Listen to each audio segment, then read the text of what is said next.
What's up, guys? This is Zach. New Angle Sports Talk is the show you're listening to right now. Tonight, we're going to recap the Los Angeles Clippers versus Golden State Warriors game. This one was a fun one. Even though the Warriors, I mean, you probably have seen the final score by now at this point. Golden State just ran away with this pretty much the entire night. But this is still a fun game to watch. I think a lot of people were watching it specifically because of the performance that the Clippers gave and the matchup that they had with the Warriors last game, coming back from the biggest deficit in NBA playoff history, is pretty entertaining. And most people, including myself, really want to tune in to the next game because they want to see how they respond. Can the Clippers build off this? Can the Warriors? Can they keep the Warriors from scoring, from being efficient? Can they frustrate them at all? You know, this is in LA, so it's not necessarily in Oakland, where they've got that hometown crowd. Now, I will say though, when I was watching the game, there were plenty of Warrior fans in the stands that night. But, anyways, let's just jump right in, guys. This is a big game, like I said. John Calipari came out, Meek Mill came out. That was pretty cool. I've never seen Meek Mill at a Clippers game before, but maybe he's a fan. I don't know. Basically, from the start though, quarter one, and we're gonna pretty much just highlight quarter one, quarter two, quarter three, because the fourth quarter was basically just a blowout. It's a lot of garbage time. Not a lot of people. Not a lot of the core players actually played. They had a lot of their bench players come in and kind of do the cleanup time for them. But going over quarter one real fast, Steph Curry, Kevin Durant came out and totally was hot from the get-go, essentially. Now, their passing ability and their shot selection were both fantastic. However, I think it was more about, with the Warriors as a whole, was their passing ability.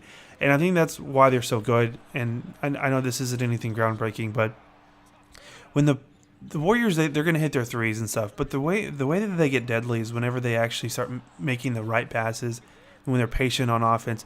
Now, when you're running in transition, you're seeing the entire floor as well, too. And every single one of those players, for the most part, are great passers. Like, even Bogut, he's a pretty good passer. We know Draymond Green's a good passer. We know Steph's a good passer. Klay Thompson's unselfish. Kevin Durant can see over everybody, so he's a great passer as well too. Sean Livingston, Andre Iguodala, even some of the role players like Kevin Looney, who had a great game too as well too. I think he had, if I remember correctly, he had 20 points in like 19 minutes, if I remember correctly. And you know, I think that from the get-go, though, they just came out and they made the right passes and they got everybody involved. But specifically, though, in the first quarter, though, it was all about Kevin Durant, Steph Curry, and what they were able to do in this matchup. Now, one thing I do want to highlight is basically the shot selection for Kevin Durant. So one of the big reasons why the Clippers were able to do kind of what they did is really because of the fact that Kevin Durant was, I don't know, I think the Clippers are just kind of putting him out of his game a little bit. So essentially what they were doing is they would make him bring up the ball or at least catch it maybe at half court and bring the ball forward, but you're 7 feet tall and you have a point guard who's like maybe 6'2", 6'3", 6'4", 6'5", 6'1", you know, depending on who's guarding him, and you're dribbling the ball right in front of him. So it was a lot harder for Kevin Durant. I think that's kind of one of his weaknesses that sometimes you can try to, kind of highlight and try to game plan around, is having a smaller guard isn't the worst thing in the world as long as that smaller guard is quick. And Patrick Beverley or Gilgeous-Alexander or even Lou Williams as well too. They're all three very, very quick point guards, very quick guards, and they've got fast hands as well too. So that was kind of the highlight in game two. But in game three, though, that changed a lot. They did a good job as far as limiting that as much as they could, and instead they made Draymond Green and Steph Curry, whenever he wasn't in foul trouble, Klay Thompson as well too, Sean Livingston as well.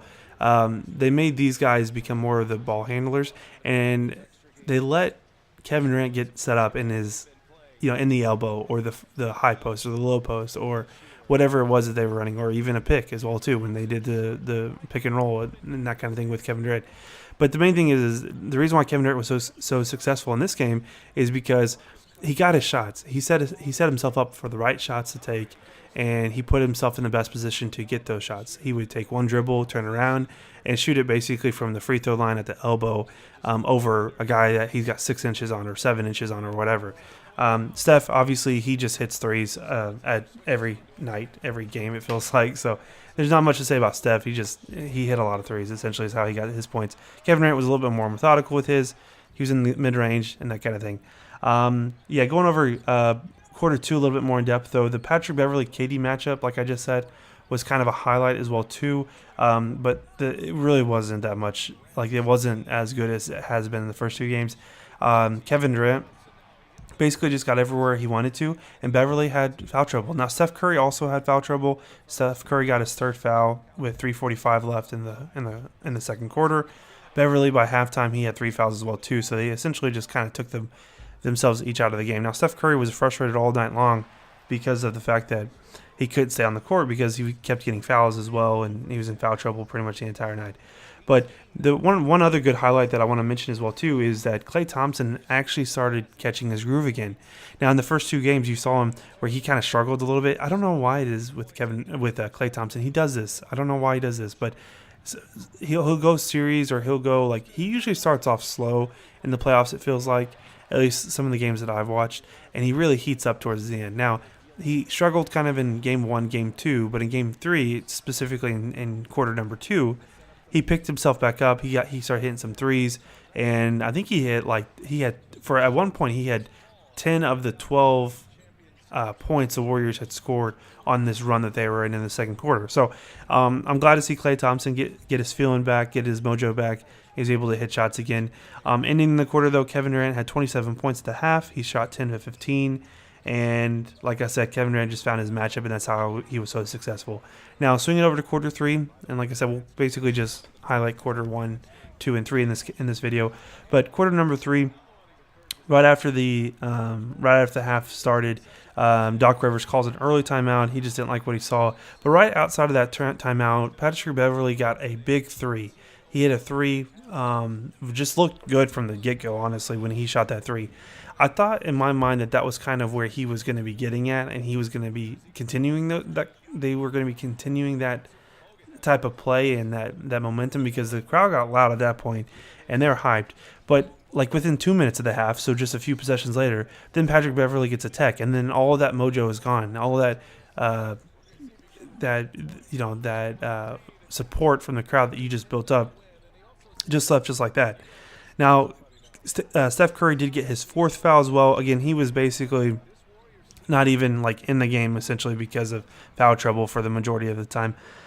But he got his 4th foul with 8:46 left in the third quarter. And then also one last thing about the Kevin Durant fouls, technical fouls, all that stuff as well too.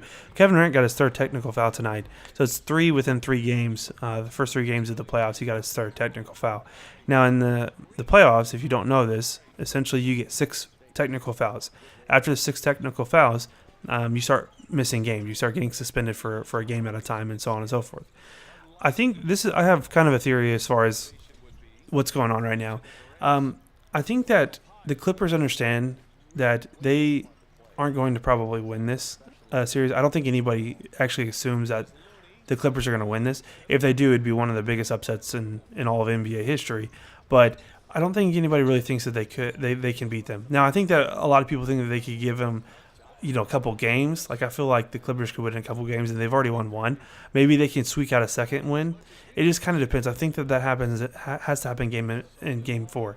But my point I'm trying to get at is I feel like the Clippers want to make this as long of a series as they can. I feel like it's the Warriors against everybody else in the NBA. I feel like that's basically if the Warriors are going up against somebody, we all become Clipper fans, or we all become the fans that the Warriors are probably playing in the second round and third round and fourth round, because they're probably going to go all the way to the championship. That's kind of what I'm predicting as well too. What a lot of people are predicting as well. But I think that if there's a job for the Clippers essentially in this playoff series, is to get Kevin Durant frustrated, get Draymond Green frustrated, get Steph Curry frustrated. But the one that's really been frustrated the most is obviously Kevin Durant with technical fouls. If he can keep getting those technical fouls and you can keep making him get those fouls and get frustrated and everything, he can miss big games in series in round 2s and round 3 as well too. And that could be sometimes that can be the difference of the series if they had to play without Kevin Durant. Just like Draymond Green missed the game whenever LeBron won his championship with Cleveland. that was a big deal at that point. So I think that's kind of what I'm thinking. I think that it doesn't become an issue. I think that he kind of simmers down a little bit, and they probably finish the series 4-1. That would be my guess. Hopefully it's like 4-2 though, but I don't know if it goes any more than 4-2. 4-2 is just kind of wishful thinking, but 4-1 is probably exactly where it's going to end up at. It'll end Game 5 in Oakland. But, guys, that's my recap tonight.